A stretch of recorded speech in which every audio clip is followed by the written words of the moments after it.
Some would say that the most important thing you have to figure out how to set up on the drum set is the one thing you don't play, the throne. When I sit down on this stool, my legs extend pretty much straight out.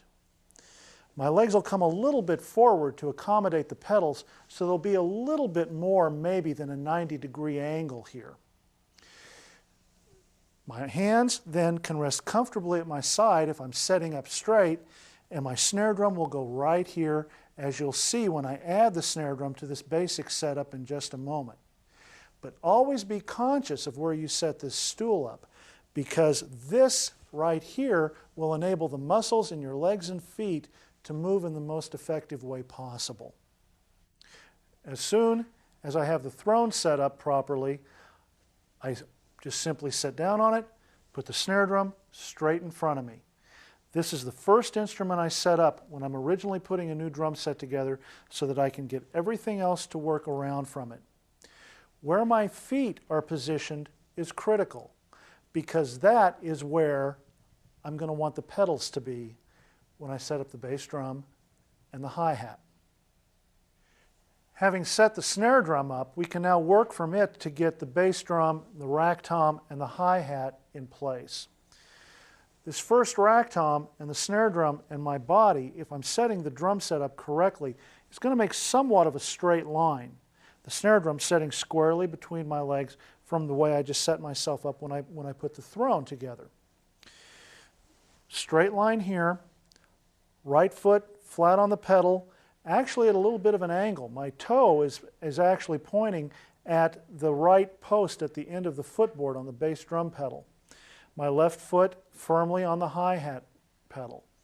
The motion with my feet has one consistency. Whether I play heel up or heel down is unimportant. I myself play heel down, but it doesn't matter as long as you remember that the ankle is the leg's equivalent to the wrist. And so the bulk of the motion is with the lower leg, just like the bulk of the motion up here is with the bottom part of the arm and the hand and the fingers. Watch the feet as they move, just playing a simple 4 on the floor and playing 2 and 4 on the hi-hat.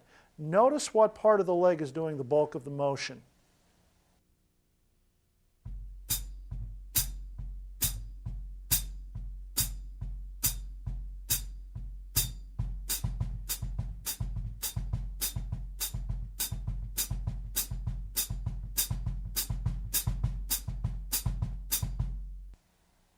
Keeping the motion compact like that allows me to use the best set of muscles for the job at hand.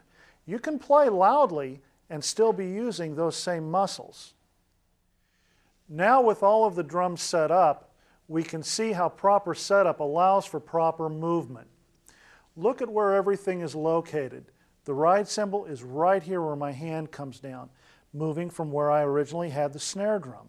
The tom-toms are set up so that it's just a natural motion of the arms around the drums. This crash cymbal is right here where I don't have to reach too far for the shoulder of the stick to hit the cymbal. Over here, this cymbal is set up so that I only have to lift my arm a little bit to be able to both play time and crash the cymbal. So when we have all of that together, we have a total setup that enables us to get a lot out of the drums without having to move much. I'm going to play for a moment and notice how I get around to everything without really having to expend a lot of energy.